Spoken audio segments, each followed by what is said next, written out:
Declaro abierta Je déclare ouverte la 20e séance plénière de l'Assemblée générale. L'Assemblée va maintenant entendre une allocution de son discours, de son Excellence Raimond Béronis, président de la République de la Lettonie. Je demande aux représentants du protocole d'escorter son Excellence.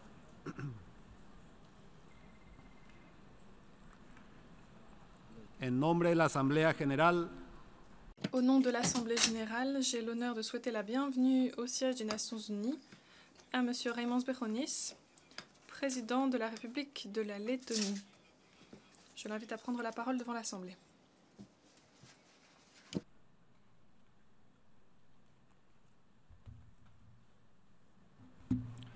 Mr. President, Monsieur le Président, Excellences, alors que nous célébrons le 70e anniversaire des Nations unies, le 70e anniversaire de la fin de la Deuxième Guerre mondiale, l'heure est venue pour nous tous de faire le bilan de nos réussites, de nos échecs, du travail qui reste à accomplir pour créer un monde plus juste, un monde meilleur. En juillet, nous avons célébré le 75e anniversaire de la déclaration de Sommelhof sur la politique de non-reconnaissance de l'annexation illégale par les forces soviétiques des États baltiques. Cette politique reconnaissait que les principes du droit international ne reconnaissaient pas la modification des frontières par la force. La position ferme de la communauté internationale pour appuyer ce principe a été pour nous extrêmement importante. Monsieur le Président, depuis San Francisco et la signature de la Charte des Nations Unies en 1945, l'ONU représente les principes clés du système international. Cependant, bien trop souvent, l'ordre international et les principes auxquels nous tenons tous ont été foulés aux pieds.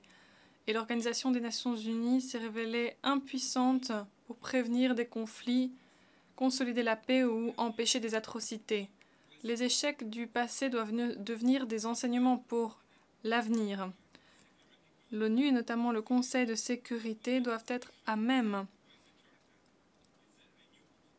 de s'acquitter de la tâche qui leur a été confiée par la Charte, avec un nouveau sens des responsabilités. L'heure est venue d'aller de l'avant pour ce qui est de la réforme du Conseil de sécurité de l'ONU. Nous applaudissons les efforts visant à relancer les négociations sur ce thème ô combien important.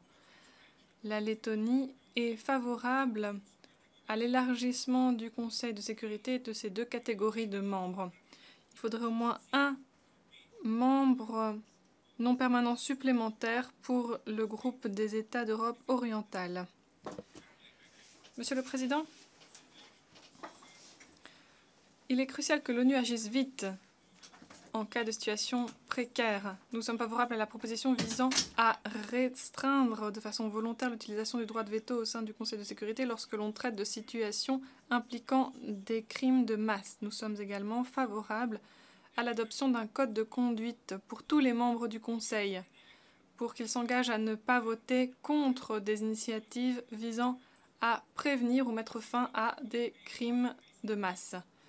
Récemment, à plusieurs reprises, le Conseil s'est révélé incapable d'agir en temps utile de façon déterminée. Et cela a eu des conséquences graves. Le Conseil de sécurité n'a pas pu jouer le rôle qui était le sien pour stopper l'agression russe contre l'Ukraine et pour demander justice pour les victimes du crash du vol MH17. Ce devant un tribunal international qui aurait pu mettre les choses en place et faire toute la lumière sur les faits. Le conflit dans l'est de l'Ukraine a coûté la vie à des milliers de personnes. Des millions de civils innocents ont souffert des conséquences de ce conflit. La Russie doit cesser son appui aux séparatistes et utiliser son influence pour les obliger à souscrire à l'accord de Minsk. La mise en œuvre pleine et entière de l'accord de Minsk par toutes les parties est quelque chose de fondamental. La communauté internationale, y compris l'Assemblée générale des Nations unies, appuie l'Ukraine et défend son intégrité territoriale. L'annexion illégale de la Crimée par la Russie ne sera pas reconnu. L'aggravation des conditions sociales, économiques et de la situation des droits de l'homme en Crimée nous inquiète tout particulièrement. Les Tatars de Crimée et les personnes d'ethnie ukrainienne sont notamment ciblées. Tout comme le reste de la communauté internationale, la Lettonie continuera d'appuyer le processus de réforme en Ukraine pour renforcer la démocratie, l'économie et la bonne gouvernance. Monsieur le Président, le conflit atroce qui secoue la Syrie en est à sa 5e année maintenant. C'est un conflit qui a eu pour conséquence une catastrophe humanitaire et qui a déstabilisé toute la région. La communauté internationale ne doit pas tourner le dos au peuple de Syrie et doit exiger un règlement politique. Ceux qui ont utilisé en Syrie des armes chimiques interdites sur la scène internationale doivent être jugés responsables de leurs actes. Le conflit et la situation très précaire en Syrie et en Irak ont contribué à l'essor de l'EIL ou de Daesh et à l'essor de l'extrémisme violent qui se répand de plus en plus dans le monde entier. Une action internationale concertée est absolument vitale pour vaincre ce mal. C'est quelque chose d'essentiel pour parvenir à une paix et à une stabilité durable en Syrie, en Irak et dans toute la région. La Lettonie applaudit l'accord qui a récemment été possible sur le dossier nucléaire iranien. Une bonne mise en œuvre en harmonie du plan d'action global commun est maintenant nécessaire. Ce n'est qu'alors que des dynamiques régionales pourront s'enclencher pour davantage de coopération et de dialogue ainsi que davantage de stabilité dans la région du Moyen-Orient. Il convient de se féliciter qu'en dépit des défis, le gouvernement de l'Afghanistan ait fait montre de son attachement au processus démocratique. Une paix et une stabilité durable dans le pays ne seront possibles que si la partie afghane reste déterminée à avancer dans cette voie et peut compter sur la communauté internationale. Le règlement de conflits qui se poursuivent en Transnistrie, en Abkhazie, en Ossétie du Sud et en Nagorno-Karabakh devrait rester à l'ordre du jour international.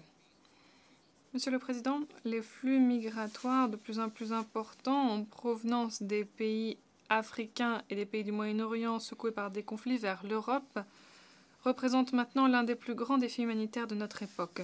Les défis liés aux migrations persistent également dans la région de l'Asie-Pacifique et sur le continent américain. Outre l'aide humanitaire nécessaire dans l'immédiat, ces nouvelles tendances en matière de migration et de déplacement forcé appellent des réponses sur le long terme, des réponses globales. La stabilisation de la situation politique, de la situation économique et de la situation sociale dans les pays voisins de l'Union européenne doit être l'objectif ultime. Parallèlement, il convient de mettre davantage l'accent sur les racines de cette immigration illégale plus importante qu'auparavant, y compris en renforçant les capacités de prévention de conflits. La Lettonie se félicite de l'examen effectué par l'ONU de son action en matière de renforcement de la consolidation de la paix. La coopération entre l'ONU et les organisations régionales est essentielle à cet égard pour que les mandats de maintien de la paix soient bien réalisés. Les tâches opérationnelles doivent être synchronisées entre toutes les parties impliquées. L'Union européenne est un partenaire essentiel de l'ONU. Cela s'est vu en République centrafricaine, au Mali et dans d'autres pays. La Lettonie fournit une contribution volontaire aux missions de maintien de la paix de l'ONU. Et pour la première fois, nous avons l'intention de participer à une mission sur le terrain. L'engagement international consistant à protéger les populations des crimes d'atrocité s'est renforcé de façon significative ces 10 dernières années. Nous étayons avec ferveur l'action de la Cour pénale internationale qui représente le bras juridique de la responsabilité de protéger. Nous espérons que les amendements de Kampala au statut de Rome concernant le crime d'agression entreront rapidement en vigueur. Monsieur le Président, cette année, La communauté internationale va mener à leur terme deux des processus internationaux les plus importants de notre époque. Nous venons d'adopter un programme de développement ambitieux pour les 15 prochaines années. Les objectifs de développement durable doivent nous guider pour opérer des changements concrets afin de tourner la page sur la pauvreté et d'édifier un monde fait de prospérité et d'équité pour tous. Grâce à des politiques mûrement réfléchies, axées sur l'action, nous pourrons y parvenir. Mais plus important encore, la participation et la responsabilisation de tous les acteurs à tous les niveaux seront essentielles pour garantir le succès des objectifs de développement durable. Ces objectifs se verront grandement renforcés par l'adoption, au terme de la conférence de Paris, d'un nouvel accord universel pour répondre au changement climatique. Si nous ne lançons pas dès maintenant des initiatives ambitieuses en matière de mitigation, nous échouerons. Ce serait inacceptable. Si nous tardons, l'adaptation sera très coûteuse, voire infaisable. La Lettonie est favorable à la réduction des émissions de gaz à effet de serre. Il convient également d'envoyer un signal fort aux investisseurs et aux entreprises privées. Nous voulons effectuer une transition vers un monde économe en carbone et résilient face au changement climatique. Monsieur le Président, l'ONU a joué un rôle de premier plan en matière de développement économique et social et de défense des droits humains de tous. Ces idéaux, ces valeurs, se sont révélés universels et éternels.